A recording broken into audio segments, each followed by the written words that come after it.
Hey everybody, this is Robert again with Sigma 3 Survival School, and we're going to do another informational video. Today I'm out, we've been living off the land, me and Josh Hamlin have, for approximately the last 8 days, and we're shooting our Diary of a Survivalist. And one of the primitive shelters that we're going to slap up, and this is kind of a longer term living type shelter. This isn't going to be your quick throw together survival shelter, you know, to save your life or anything like that. This is going to be something you're going to stay in for probably at least a week or more. This is a double lean-to, and it's real simple to construct. All you want to do is find a couple of large trees so that there's a proper gap in between the two headers that run across, and you're going to strap a large tree to each side. Now this is an exceptionally long one.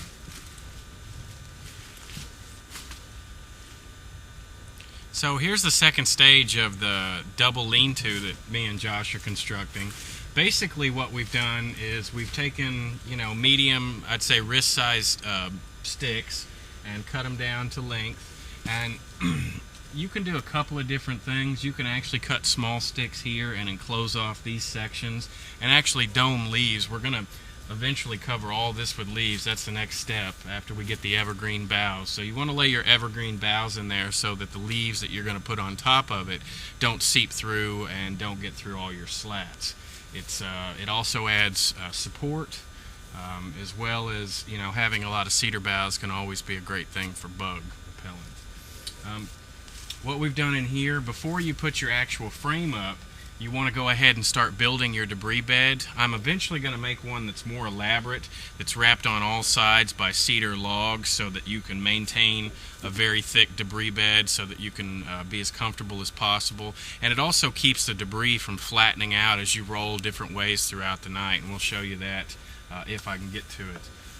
You know, the fireplace is located in the middle, and like I said, you can dome up leaves over the sections that aren't over the fireplace. So the next step is going to cover this side with evergreen boughs also, and then we're going to start putting it on the leaves.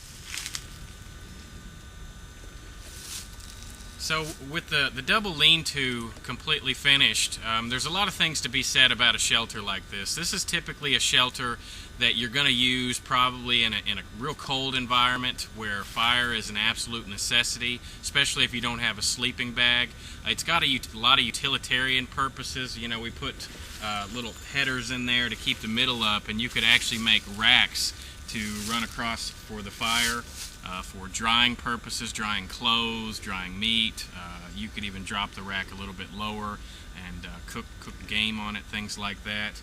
But you know, for survival purposes and not primitive living purposes, I definitely wouldn't build one this large. For, you know, you and one other person to build a shelter like this for a temporary basis, I would build it about 4 times smaller. It needs to be just big enough to where you can crawl in and enough height to where you can burn a fire in the middle without having to worry about your debris and your actual shelter catching on fire. So this is just another, you know, type of primitive shelter that you can throw into your tool bag in case you ever do get in a survival situation, or if you just like going out in the woods and, you know, experimenting with things and living off the land like we've been doing for the last week.